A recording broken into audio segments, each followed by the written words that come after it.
was accustomed to the red brick ancient houses and swallowtail ridges of Southern Fujian. But when I first set foot on Kulangsu and saw legendary Bagua Mansion, I was stunned by this right-domed villa.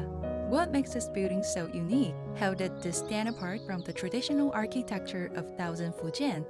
It wasn't until years later, when I revisited Bagua Mansion, answers to these questions gradually became clear. From a distance, the Islamic-style right dome of Bagua Mansion rises proudly over Kulangsu's skyline. Its eight-sided shape cuts like a dragon figure against the sky, like a royal crown resting atop the island. Closer up, the grand Southern Fujian red brick walls command attention. They stand majestic and warm, glowing under the sunlight. Gradually, the Tuscan-style columns come into view. Inspired by the ancient Greek temple of Hera, these columns bear the weight of the Great Dome, but look closer and you'll find their secret: local artistry. Embedded beneath the moldings are blue stone vases, a distinctive craft of Southern Fujian. Entering Bagua Mansion, sunlight glows through stained glass and dances between the Tuscan columns. These silent architectural figures set the stage as if for a concert that transcends time. In the various large and small exhibition halls of the building, a wide array of pipe organs are on display. But the heart of the mansion is a stunning centerpiece, the century-old giant pipe organ named Norman Bill, standing 6 meters tall, it dominates the main hall. Its countless pipes rise like a forest. When the performer's fingers touch the keys, the melody of waves of Kulangsu swells like a tidal wave. It washes over the dome, the columns, and every listener in the room. Visitors pause and gaze upward, some close their eyes lost in the music. Others lift their phones, eager to capture the dancer-like movement of fingers across the keys.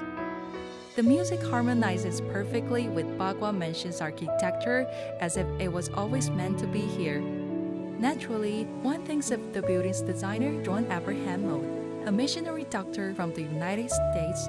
Though not a trained architect, his cross-cultural insight allowed him to blend Western classical grandeur with Southern Fujian craftsmanship in the early 20th century. Now, as organ music swirls under the dome, what echoes is more than the melody, it's a century-spanning dialogue of art and craft.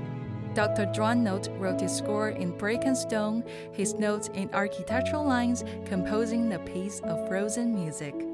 The tale of Bagua Mansion is a graceful note in Kulangsu, the Museum of International Architecture.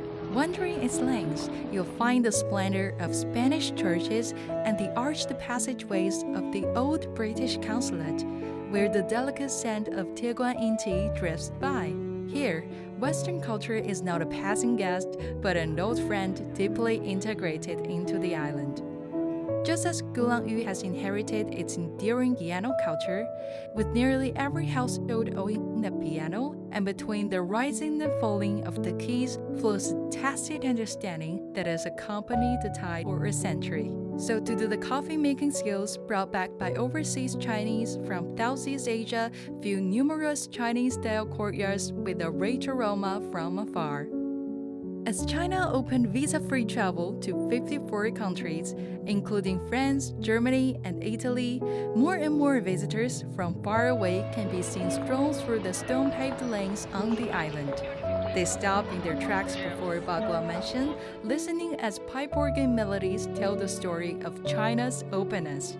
In this moment, I grasp the true beauty of the mansion. It's a beauty of cultures blending across time and space. It reflects a China that is vast, inclusive, and deep as the ocean. Greatness comes from inclusiveness, beauty thrives through openness. A beautiful China is a never-unfolding scroll where Eastern and Western cultures reflect and enhance one another, and where past and present converge in resonance.